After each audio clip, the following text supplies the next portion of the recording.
Hey Boo, earlier in the week I did a video called Stop Trying to Patch Holes in Your Reality. And this is about what are the things that you're trying to do when you don't see your desire manifesting. And stick around, and I'm going to respond to the comments that I received. I had asked for comments as to how you're affected by waiting on your desire, and I received three great responses, and I'm going to be taking on each one here.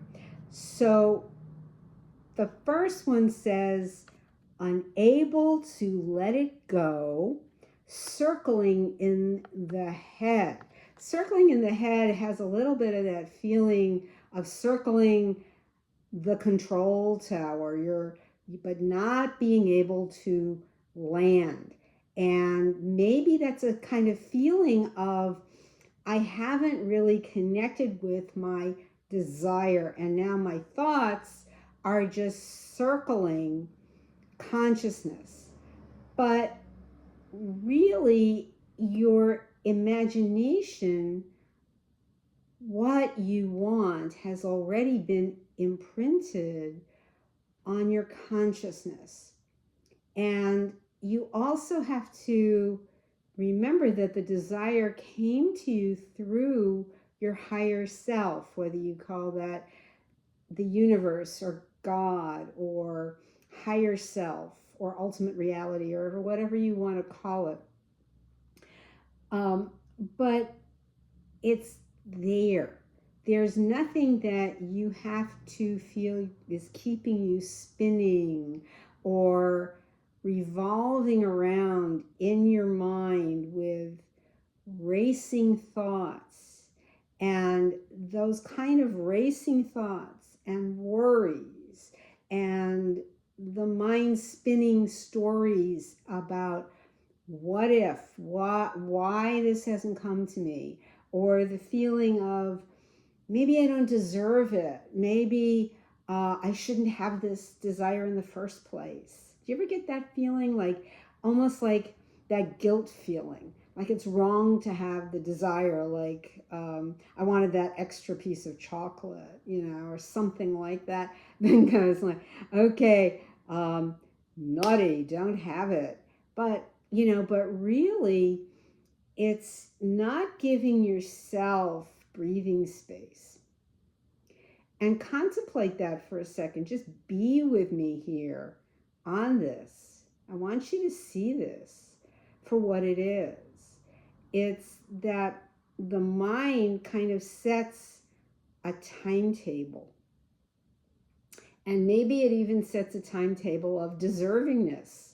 I thought of it, but now maybe it's reached a cutoff point and I shouldn't have it in the first place. Maybe I'm not meant to have it. And people start to get that feeling. I've seen that in a number of instances. Maybe I shouldn't have this desire. Maybe it's wrong to have this desire. And, you're kind of muttering inside your head, telling yourself this story, your small mind, the ego, the separate identity, is trying to convince you that it's not the best thing. But there's really nothing to be worried about that you did anything wrong. It's only a belief that you're holding, because the world is as you see it. It's a case of, I'll believe it when I see it, but it's really, I'll see it when I believe it. It's having that full-on faith, or finding it almost like, why should I have faith in this? Maybe I'm not supposed to have this. But it's never really about that. It's about owning it. It's about allowing yourself to deserve it, to, in a sense, be of service to your own desire. If you think of deserving, as of service. It's saying this desire is a worthy desire, because after all, desire means of the Father. My Father and I are one, and the Father is greater. So when your thoughts are circling in your head and that feeling of connectedness to your desire isn't there because the thoughts are moving so fast, that is very much a good time to give yourself space and grace and allow yourself time to recognize that it's fine to have that desire. It's like you're giving yourself the permission slip to have the desire. It's recognizing that it's okay. And not to think about when it might be coming. It's the timetable syndrome, almost, that you could call it, is very self-destructive, because it makes us feel like, if it doesn't come by a certain time, then what? What's going to happen? But that's okay. It's allowing it not to be there when you think it's supposed to be there. Because the more you keep thinking it's supposed to be there, the less it's likely to be there. This is the mystery, this is the behind the scenes of it. The more you think it's supposed to be there, the less likely it is going to be there. So it's really going along with that sense of confidence, of knowing that it's not about setting a timetable for it. Because it's usually when you are not concerned with those things that your desire is more likely to show up. And if that's been your experience too, leave a comment about that. Drop a yes in the comments, or that's me, or something about your own experience. Because it's natural, yes, in a sense, to have that feeling of anticipation, but it's putting a calendar date on it that it should come by a certain time. And if you look at other things that you do or that happen for you, where you actually literally forgot about it, that you had a fleeting thought almost of something you like to do, or a person you wanted to see or speak to, or hear from, that without any effort, that experience or that person showed up in your life and contacted you. And it's really that same sense of being carefree about it, that it comes in the mind, goes out again, comes in the mind, goes out again, because it doesn't have to stay in the small m mind. The big mind, the one mind, consciousness, has already taken care of it. So the convergence of you and your desire, or you and, let's say, the messenger of your desire, what is going to bring it to you, is already cooking. It's already there for you. Neville Goddard said the only reason you don't, it's when your refusal to see your desire or your ideal self is why it's preventing you from actually having that or being that, because you won't see it. But it's seeing it within. It's constantly looking within and recognizing it's within you, within consciousness. Because your thinking mind is within the greater mind of consciousness, of pure consciousness, pure awareness. So the racing thoughts is simply and it's real. I know it can feel very difficult And especially when we're running all over, the internet, or running all over YouTube looking for answers in little bits and pieces. But if you relax into it and simply allow things to unfold the way they are meant to, your mind will stop circling about it. And every time you feel that the racing, circling, hamster wheel thoughts,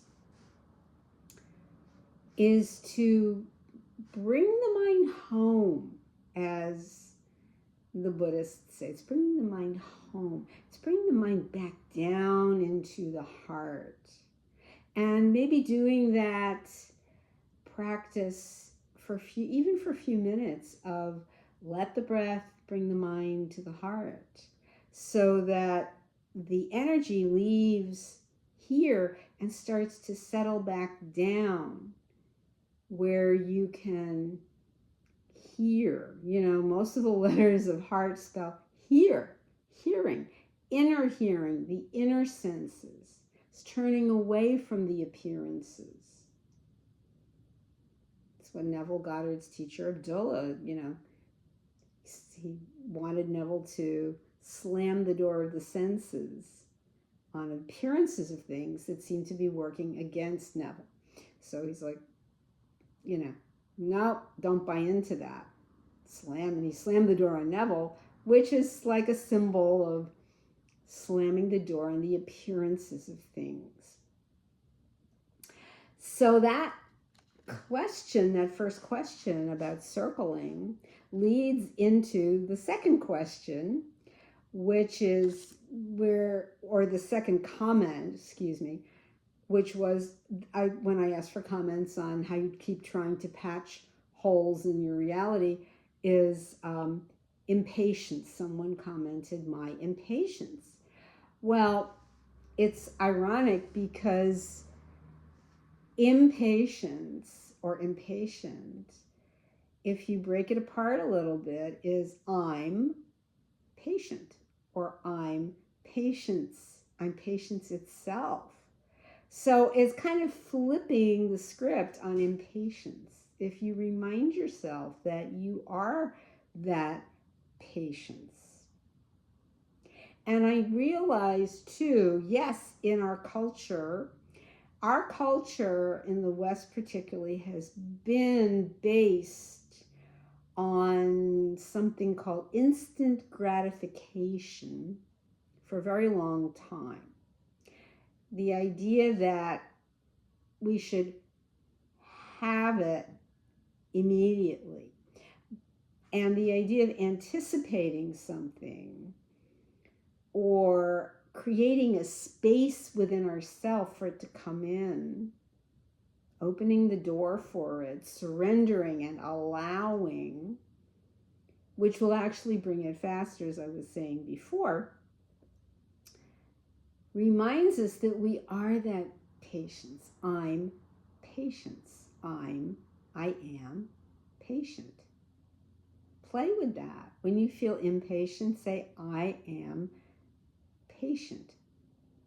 I am patience. That's even better. It's not just something as a kind of an adjective description. It's what you are.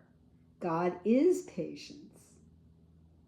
God can be instant. God is instant and infinite. God is also patience. That's an expression we say, he has the patience of a saint. And that is kind of a virtuous, it's a virtuous quality to have patience. Now, it doesn't necessarily mean we're going to allow ourselves to be mistreated because we're being patient and expecting something to come from someone that is never going to happen. That's a different matter. But in having a desire, being patience itself, knowing you can be, and you are patience, I'm patience, is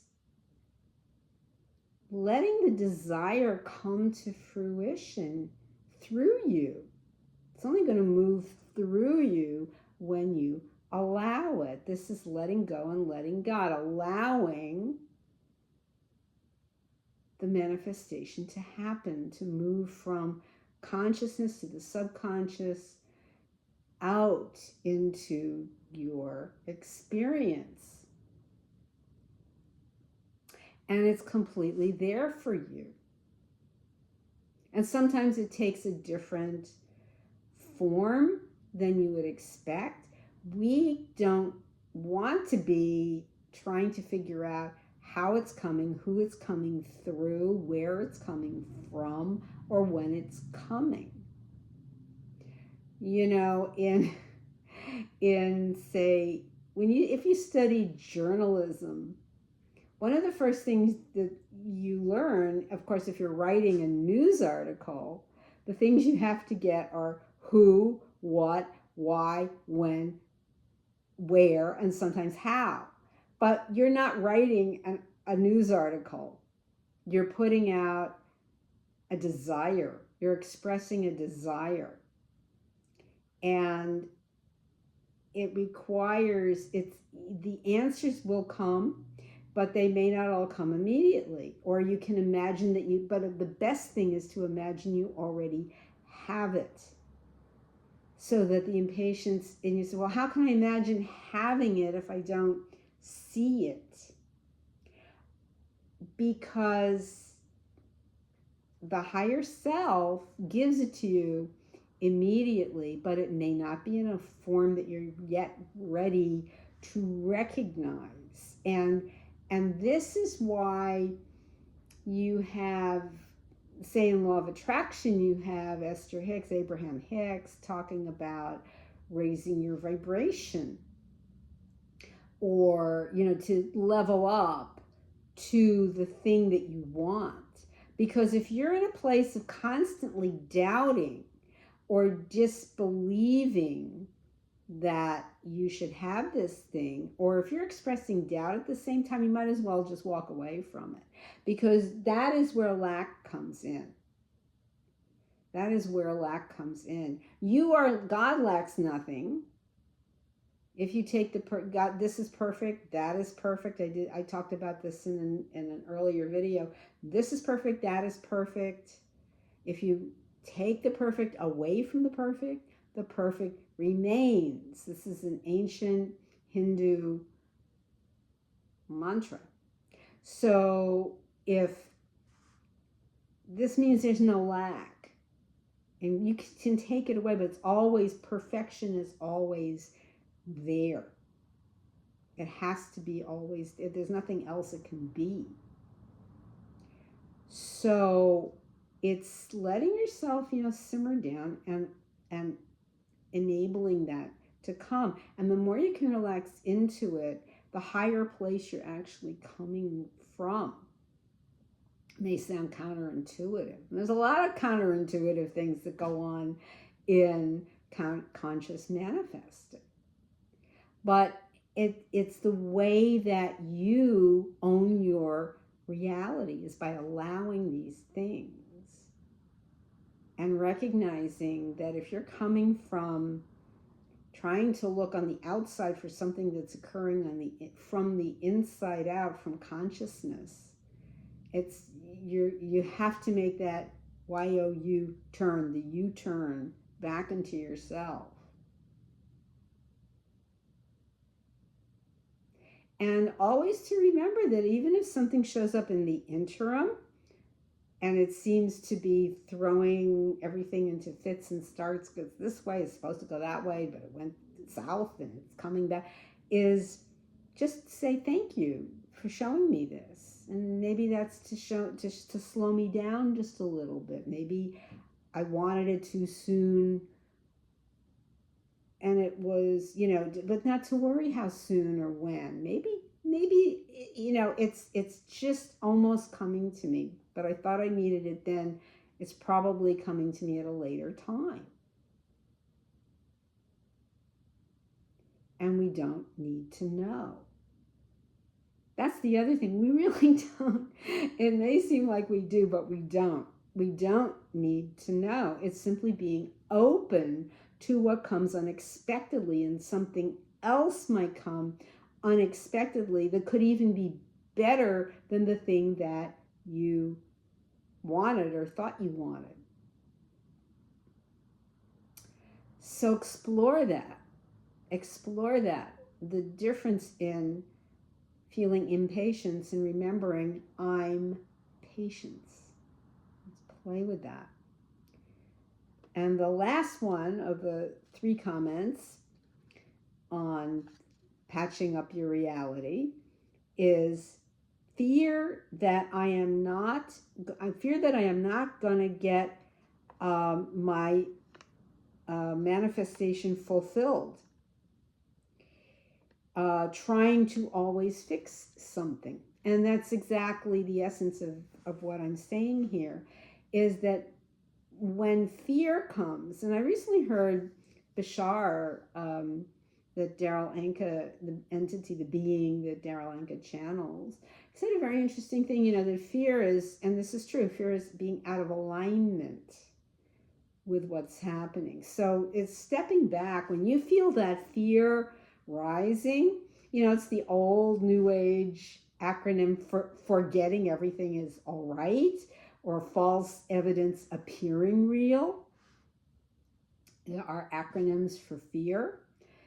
And when you feel that fear or cortisol, or that fight or flight kind of rising up, is the time to say, what is this? Why is this fear showing up? Am I afraid of not getting it, or am I more afraid of, if I do get it, that it wouldn't be the best thing? Or if I do get it, am I going to be separated from people that are who are my friends or my family, my loved ones? This is also a big destroyer of what you desired. And it's kind of trying to go against the flow. It's going against the current. You need to stay current with the current. Let the current move you. Merrily, merrily, merrily, merrily, life is but a dream. It's like, go with that flow and allow that. If you don't see it, there's nothing to fix. And it's rushing. It's kind of rushing the river. So I don't see it. I'm afraid I'm not going to get it. I'm afraid I'm not going to get it. Now, what happens if you don't? That no matter what you're practicing, it's still not coming. You might say, oh my gosh, it's a year and a half or something. And I said, well, it just means from a sense of now, it's all now. Even that year and a half that we think is such a long time, 18 months. No, it's now. And to not worry. And you can explore saying, okay, if this desire is either showing up but not in a way that I wanted, or there's something else happening that's getting in the way or something, it's rather than try to butt heads with that thing, is to say, well, thank you for showing me this as it is. It's really being accepting of everything that shows up exactly as it is now. Because one way or another, the universe is pulling out of its chaos, and the universe is it's fluxing and moving all over the place beyond ways that our mental faculties, our limited minds, can handle. That's why the mind is always going, I don't see it. It's been, 4 hours, or on my calendar watch says, 4 months or whatever. I don't see it. because it's limited. The universe is moving things around, is rearranging the entire world that you know to bring this to you. It's not interested in the timelines that we're putting on it. So anytime we are trying to fix and manipulate, you noticed every time you do that, how does that go? It may seem to work for a little while and then falls apart again when you try to manipulate it or control it. Now you can imagine things going your way. It's not a bad practice at all. Neville Goddard's brother, Joseph Goddard, did this every day. He'd wake up and he'd imagine everything in his day going the way he wanted, and see what happens. Feel the experience of that was great. But the main thing about that is over, the long term is simply allowing things to unfold, and that everything that's arising is showing you something about yourself. And it always in the end comes back to good old LOVE, love. And the fact that love will move anything unlike itself, anything that is not love. And I'm not talking about sentimental love or nostalgic love or anything exactly like that, but love as a force. God is love, so that anything unlike that is moved aside to make space for greater love to be there. And that's what's behind all of the processes of manifesting. So it's allowing more love to move in. It's like water seeking its own level. It's going to push anything out of its way so that it can be at the right level. And that goes from a bathtub overflowing to a tsunami. It can be any of that. So it's overall, thank you for your comments. I really appreciate that. And explore what I'm seeing here. Know that all of this is meant for your expansion, your transformation, your awakening, and that it is about experiencing the fullness of divine love in you, as you, and through you. Thanks so much for watching. Happy you're here with me. Love you, boo, and I'll see you in the next video.